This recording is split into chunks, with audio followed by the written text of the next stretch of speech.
Thanks, Helena. Hi, Evan. Really excited to be here and to speak at CogX. Last year, my visa was delayed, so I wasn't able to attend the conference. So this time, I'm really happy that it's virtual. So the only thing I need is the internet connection. So again, my name is Evgeny Yurtaev. I'm the co-founder and CEO of Zerion, and I'm here to talk to you about the thing that is that I'm spending quite a lot of time thinking about is how there's actually true transformation happening currently in finance and specifically financial technology. And my claim is that DeFi is going to be the new wave of financial technology. So let's dive into that. First of all, I wanted to talk briefly about the aggregation theory, originally created and described by Ben Thompson. So that theory is essentially explaining how internet, what kind of impact internet had on many consumer markets, and how eventually explains the emergence of these platforms such as Google or Amazon or Netflix. So um, to start with the impact of the internet, essentially the first thing that we should keep in mind is that internet first brought the distribution costs in every market quite a lot. So before, in every consumer market, we have users, we have suppliers, and we have distributors. So before, the supply was very tightly integrated with distribution, because distribution was the hardest problem in reaching the consumers.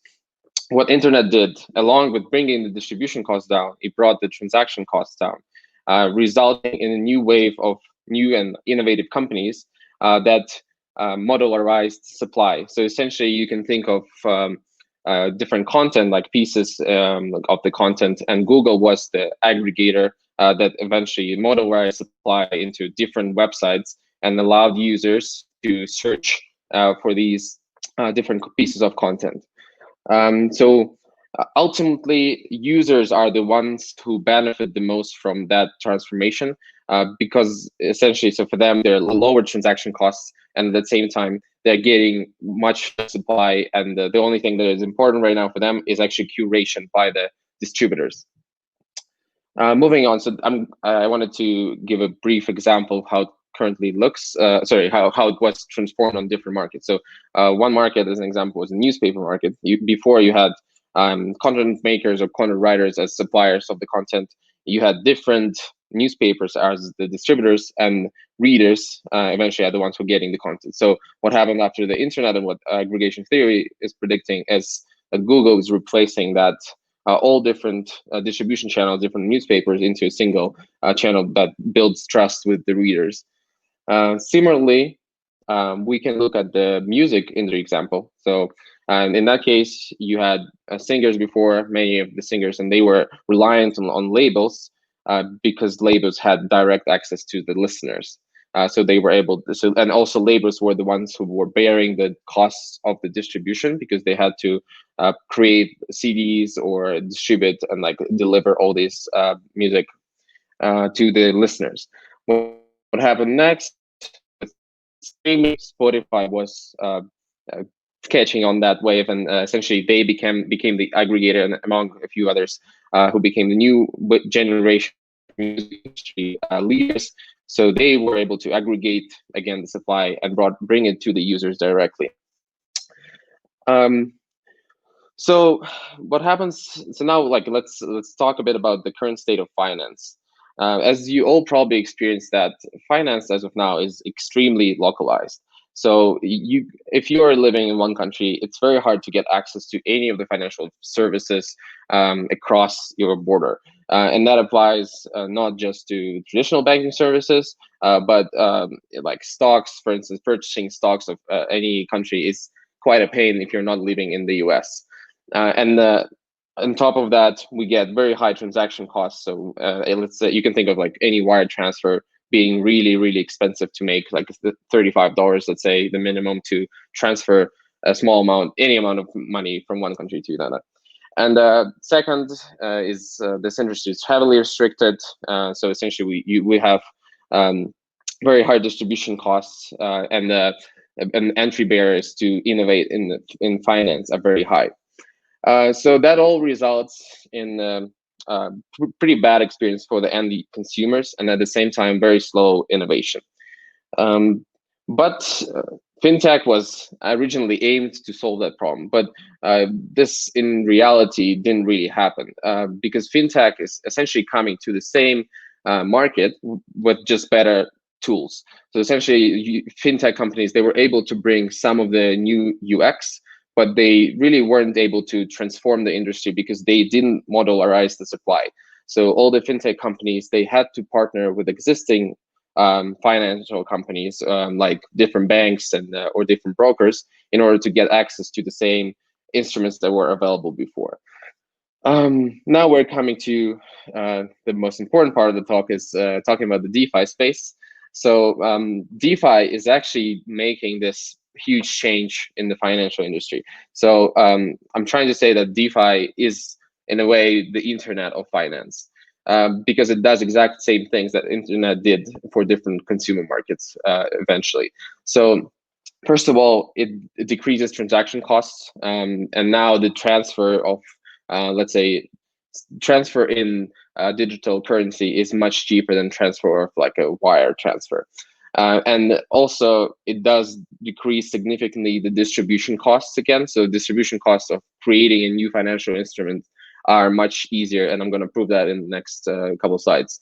And that already kind of resulted in the modularization of supply of financial services. So let's talk about the three pillars of DeFi that currently exist. So first of all, DeFi is interoperable. So that means that different systems can integrate into different DeFi applications easily and different DeFi financial services. As you can see on the right, it's a pretty common example in the DeFi space, how people combine different tools together and how they all kind of have similar standardized interface to work with one another. Second, in my opinion, is the most important bit is programmable. So DeFi instruments are really flexible in the way that you can code them. And whenever there's code, essentially you can have tests for that, you can iterate on that, and you can make it better and better over time. And lastly, it's composable, which means that these components can work because they are all written in code. It's much easier to combine these components together and get the financial tool or financial application of your desire, of your user's desire eventually easier.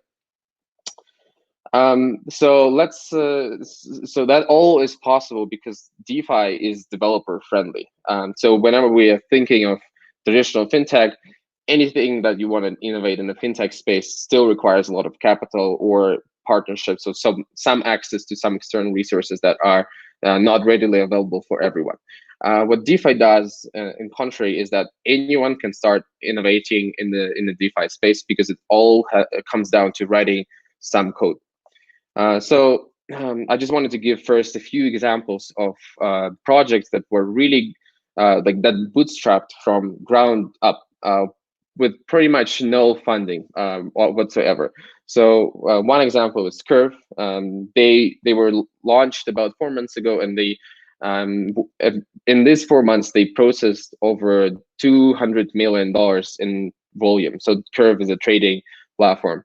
Uniswap is another example. So Uniswap was innovating on the decentralized exchange market, and they also bootstrap it with just a few grants from the Ethereum Foundation, I believe, and they are now one of the major protocols in the whole space that processes.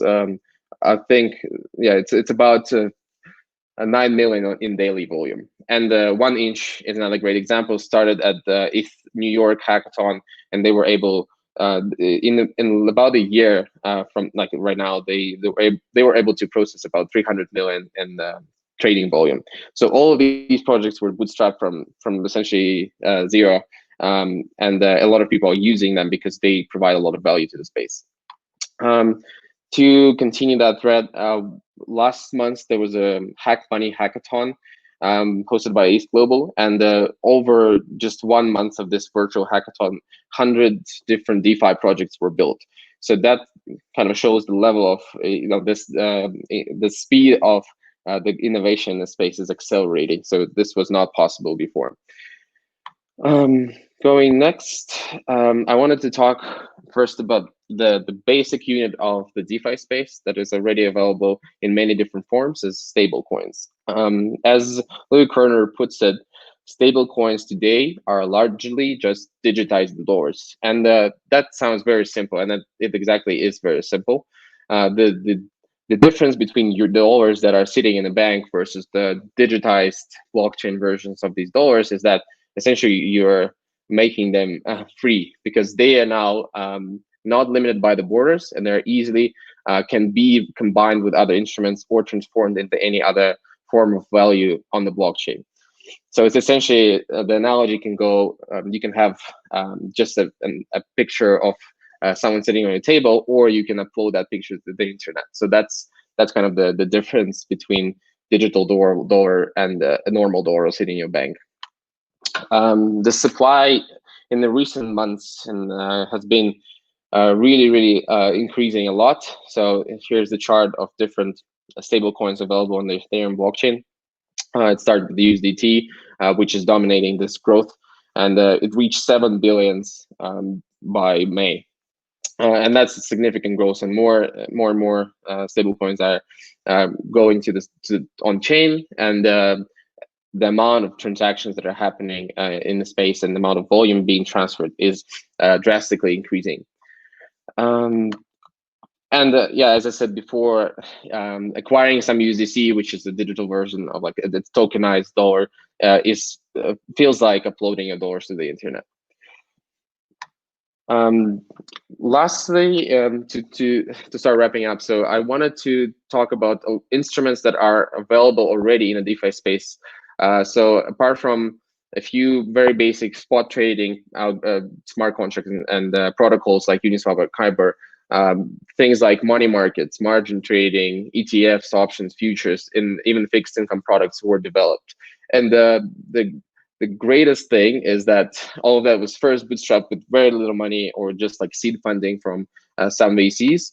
But I think the most important part is that all of these instruments, and I'm only listing quite a few of them, there are way more than that, were developed in the last year. And all of them are getting a lot of new traction, and it's all happening as we speak.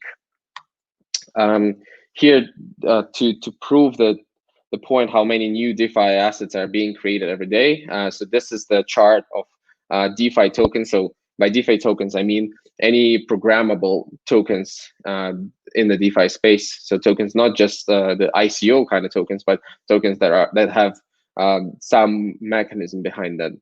So essentially, you can see here how Uniswap came to dominate the newly created tokens, along with recently token sets, which is in kind of like yellow orange color, and the Uniswap version 2 is now starting to be the most prevalent token that is created.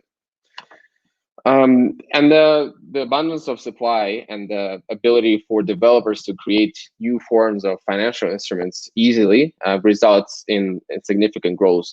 Even though it's still very small numbers, as we see right now, it's just about to hit 200 DeFi users over time. It's still very small compared to any other market. But we see how the speed of that is actually growing. So it's an accelerating market, and the growth is happening very fast. And one of the last things I wanted to talk about is how these DeFi projects only recently started to earn some money. So before it was just developers were playing around with different protocols, and it wasn't really something that people were doing for money. But recently what started is that these protocols that are fully on chain, different companies, essentially companies on chain, they started to have some revenue in form of different digital assets. And I'm really excited to see what's next coming for Token Terminal, because they are the ones who are looking into different projects and what kind of profits they're making over time. And as you can see, it's like about $10 million in annualized earnings, which is still little, but it's very promising. And to conclude, I just wanted to put out the number out there that DeFi, the reference from DeFi market cap. It's essentially the current total market cap of different DeFi assets. By DeFi assets, I mean programmable assets. So just a few months ago, it was only 1 billion, and it's growing really rapidly. So it's I very encourage you to take a look at the DeFi space and pay close attention to that. Yeah, that's it. Thank you so much. Was really excited to speak here about that. Thank you. Want access to more CogX videos? Subscribe now for free at cogx.co.